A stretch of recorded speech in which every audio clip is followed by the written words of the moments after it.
All right, so now that we've got the fire control group pin retaining spring removed, we are going to go ahead and remove the hammer pins first. So hold on to your hammer, release it, and let it spring forward to remove some tension. And you'll see that when you do that, the pin wants to come out already. I do want you to take notice of how the hammer spring is different from a standard AK. With the standard AK trigger, typically these legs here will be longer and they'll have hooks that run a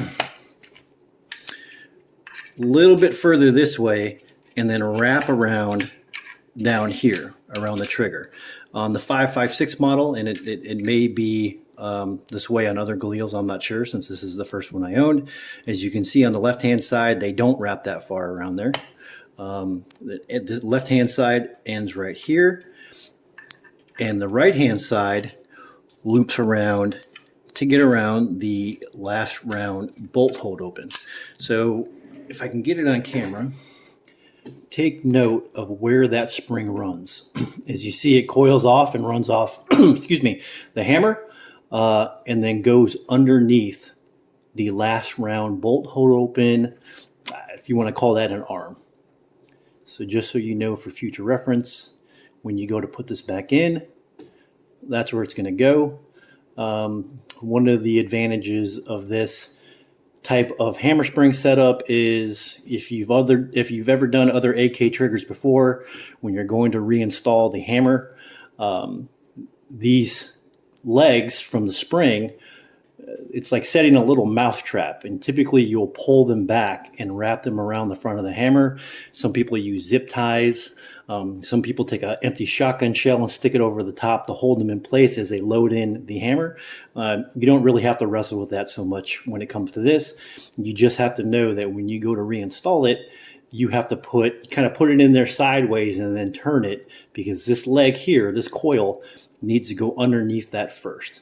And it is a little bit of a struggle. And as I mentioned in the beginning of the video, I may have put in some tension on the spring to make it heavier than what ALG advertises what the AK should be at. The trigger pull weight should be at like 3.25 to 3.75, I believe, and mine's a little bit under 4. That may very well be possible. But as I mentioned, even that weight I'm perfectly happy with. So now that I've released the hammer, I will take my 532 punch. I will go ahead and push out that pin.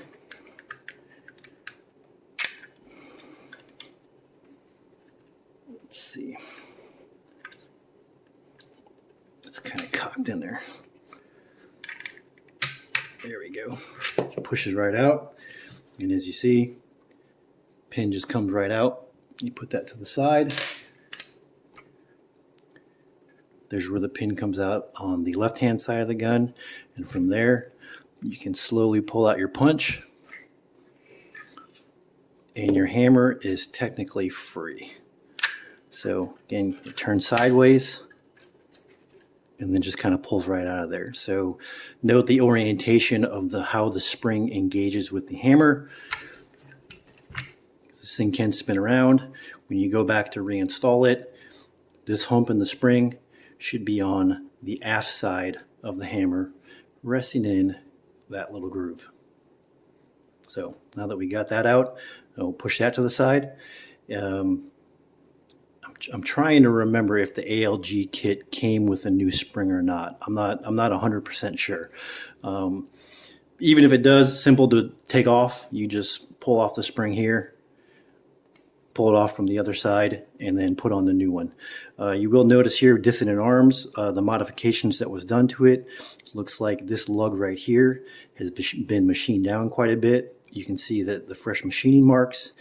Looks like they also trim some length off the side of the hammer here, since that's fresh and shiny, and then also profile this surface right here quite a bit. And again, all of this is done. I don't know exactly the hows or the whats or the whys, but obviously it's for clearance purposes to work in the 5.56 Galil. Though I do know that even in the 7.62 and the 5.45 versions that do not have last round bolt hold open, there is some heavy modification that needs to be done on those triggers as well. I know several people have done it on the internet themselves, maybe with a grinder or a Dremel or a Dotco. When it comes to fire control groups, that wasn't something that I wanted to try to mess with myself. I am not that skilled to know what to take and where. So I definitely had no problem paying a little bit of extra money to buy the one from Dissident Arms. The next step in the process is to remove the trigger pin. So something to take note of before we go ahead and get started is that the trigger pin that runs through here picks up your trigger, picks up your disconnector. It's also going to pick up this spring right here, which pulls your hammer back, resets it. It also picks up this linkage here for your last round bolt hold open. So if you can see here, there is also a little spring right here that runs up through here. It loops around the trigger pin and then picks up and goes through a hole that is in your last round bolt hold in itself.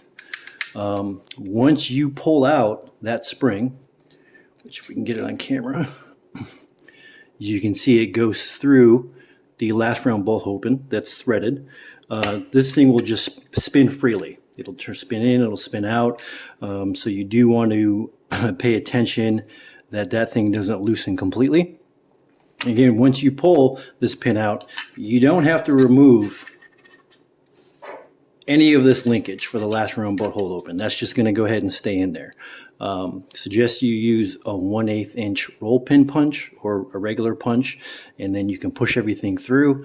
When you go to do reinstallation, you can kind of use this as a slave to hold everything together, because getting this all lined up and making sure that this is engaged through the bolt open switch, coming down, wrapped around through here, engaged into, let's see if I can get it on camera,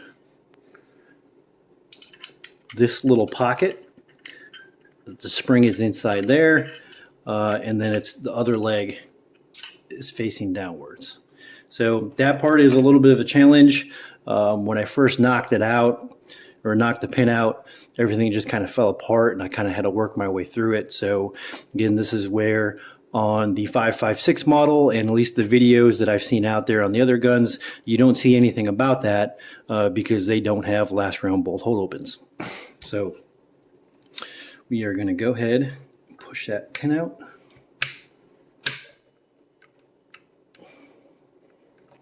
Let's see, wants to cooperate. You want to put a little bit of downward pressure on the hammer, on the trigger and the disconnector, because that spring is putting tension on everything, but it should basically push out by hand. So there it goes. There's the spring. There's everything coming together. And I am going to slowly pull this out so that you can see how everything engages. So as you slowly pull this out and just get it to the point where it's past that spring, that will come loose. So that's going to end up falling loose. You're going to pull it back a little bit further.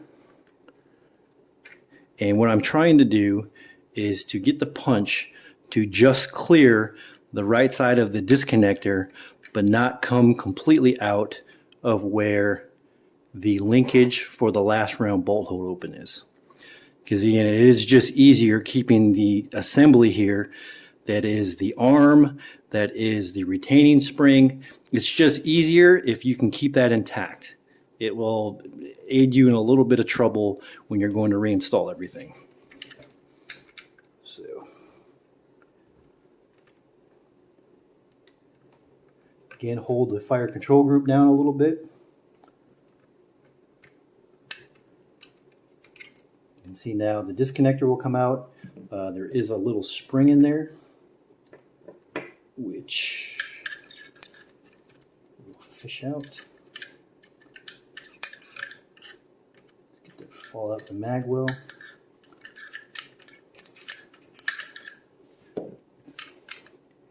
And as you can see, now that the disconnector's out there, using the punch as a slave pin to just come out enough to pull out the hammer.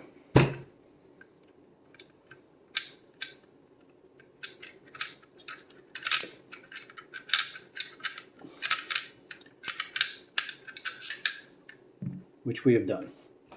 So now that the hammer's out of there, and you'll see this is what I'm talking about, that you want to leave it in there and leave all the linkage connected for your last round bolt hold open. It's just something that will help you out when you go to reassemble, because now at this point nothing else needs to come out.